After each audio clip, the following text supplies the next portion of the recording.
Hi, my name is Valentino Zubiri. I'm an artist and writer, and this video is hopefully would convince you to get into publishing and publishing your books and writing your books. Now, I used to be a columnist for a monthly free paper in Chicago way back in the 90s, and that's where I also became not only a columnist but also an assistant editor, and I also became the graphic and layout artist of the paper. So that's where I actually learned how to, come up with the newspaper. And eventually I got to producing my books, right? And I've shown you this in another video, and I'll show you this again. Okay? So I'll see you in a bit.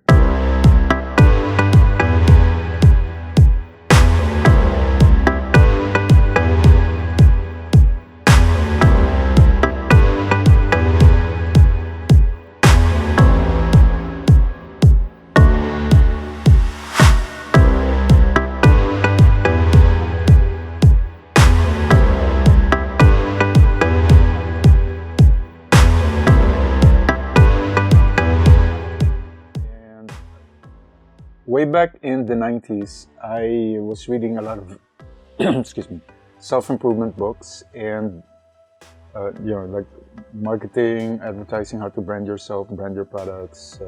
There were books also on how to get famous and charisma, and if I actually needed that. And then like make your own luck, get into opportunities, all that fun stuff. And aside from writing, and so I learned a lot, and I kind of noticed too, your patterns, like some tips repeated in some books. And one big tip was, if you want to get ahead in your field, you write a book about the field.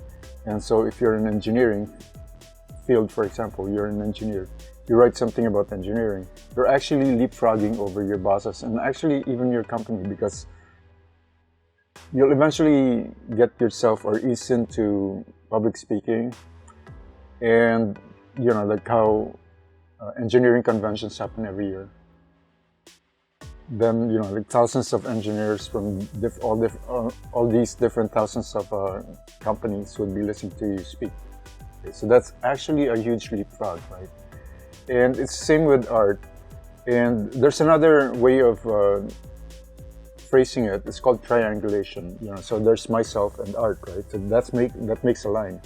We need the third point, because the book said subconsciously, when you imagine 3 points, it's more stable than 2 points. See, a triangle is more stable than a line.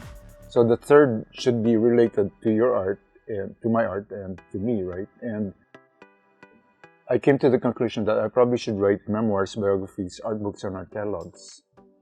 So initially I was writing a memoir, and eventually, many years later, I've self-published 9 books, and of the 9, 5 I consider to be part of my Memoirs of an Artist series. And right now I'm actually claiming to be the current living contemporary artist who's personally written the most artist memoirs in the world.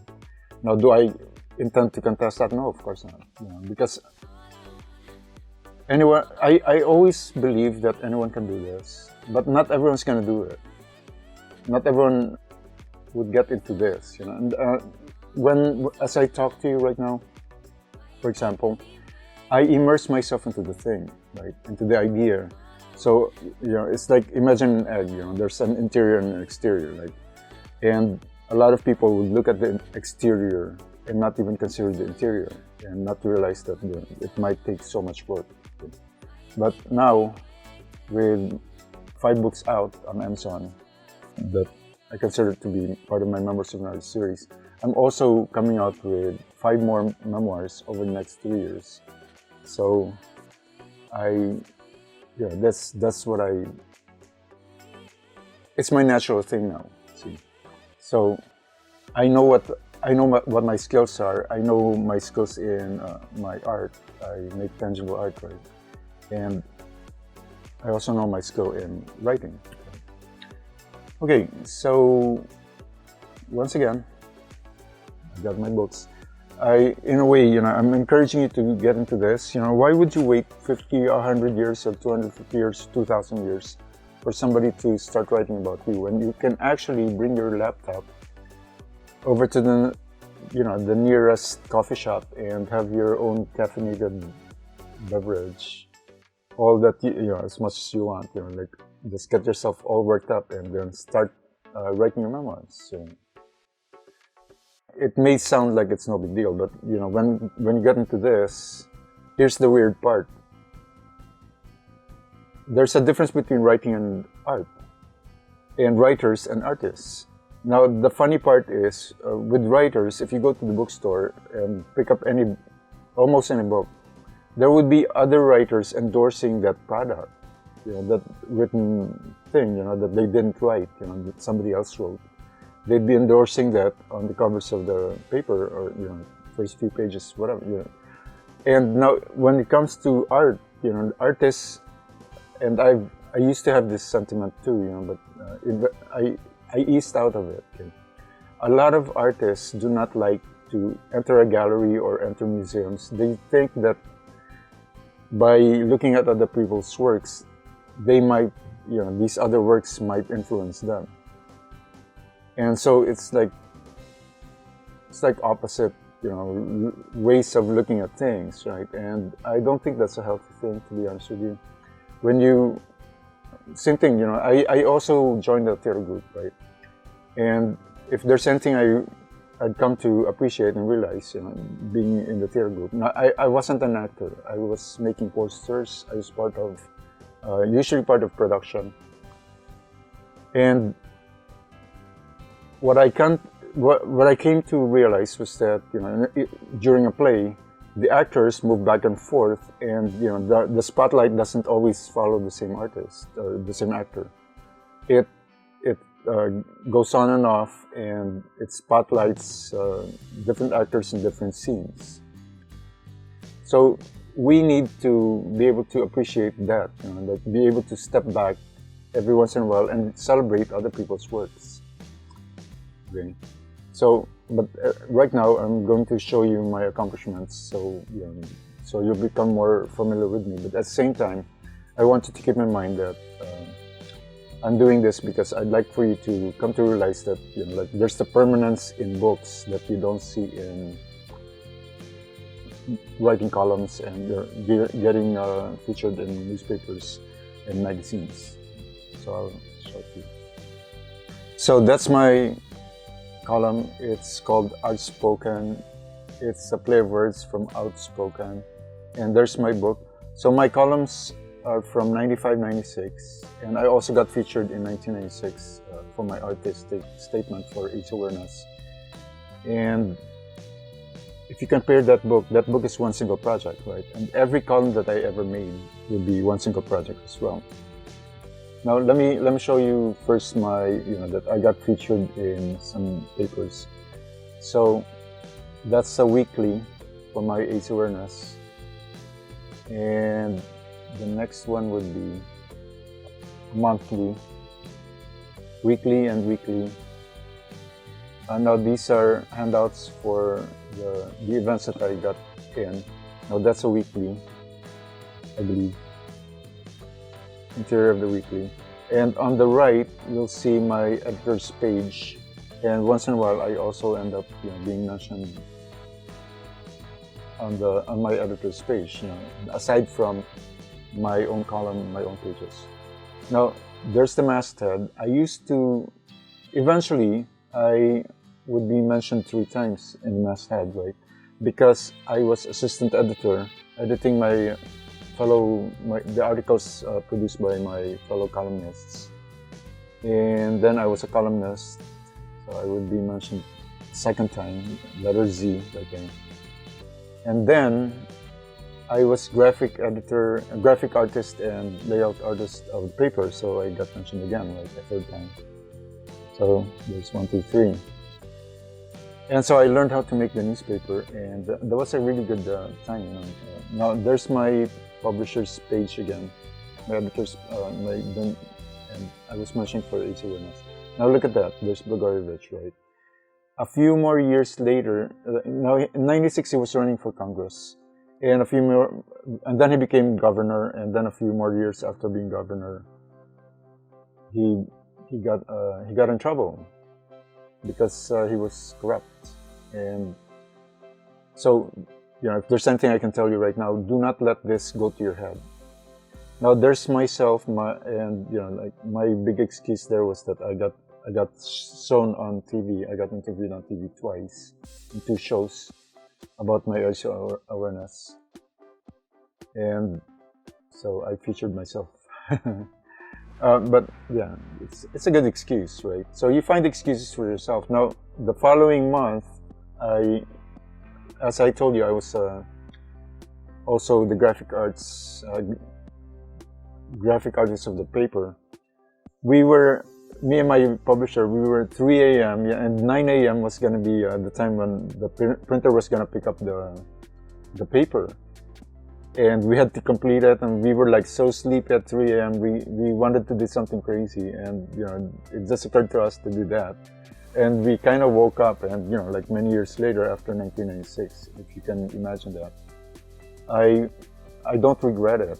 It's not like it kept me grounded, to be honest with you. Now, when it comes to writing articles, you're featuring other people. You're giving the spotlight to other people, and you make sure that their information is correct, their phone numbers are correct, the events, the dates, the addresses, they're correct. You have to be very anal about that, because that's the only chance. These announcements are done towards towards their event, and so the following month it would be too late. Now, I'm using a clip from way back. Now, let me show you my theater accomplishments.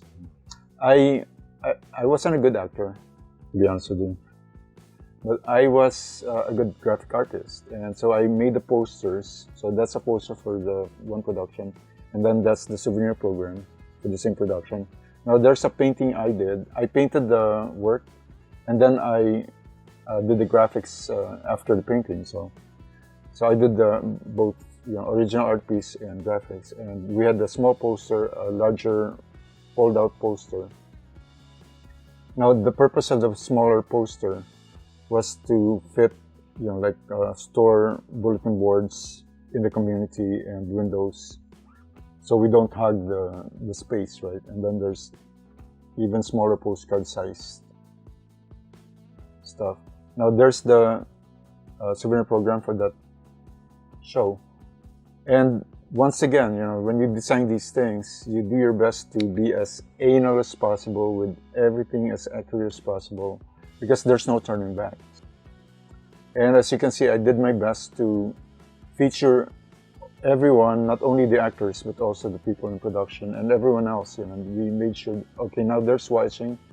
That poster, I designed the poster from photographs by another member.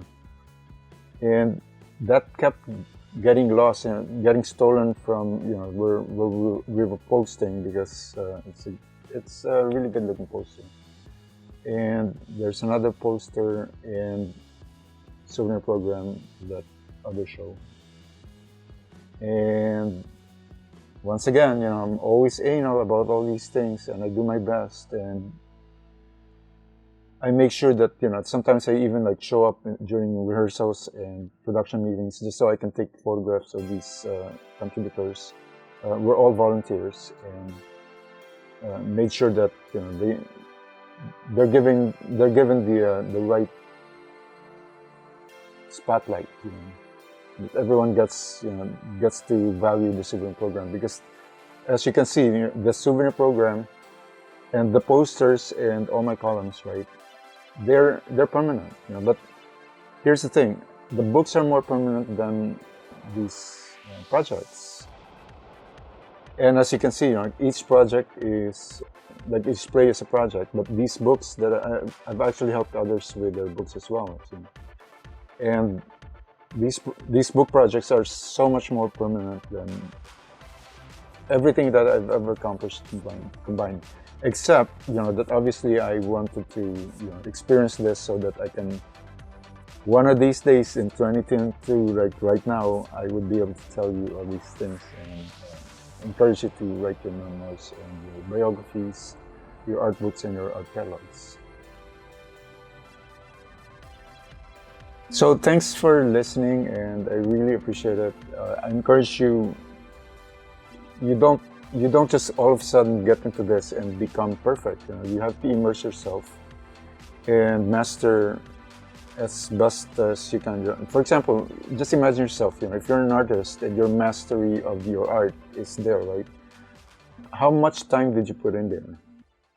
And writing is just like art. It's a different art form, and you need to get into immersion and mastery, and you do your best to match what's expected of you.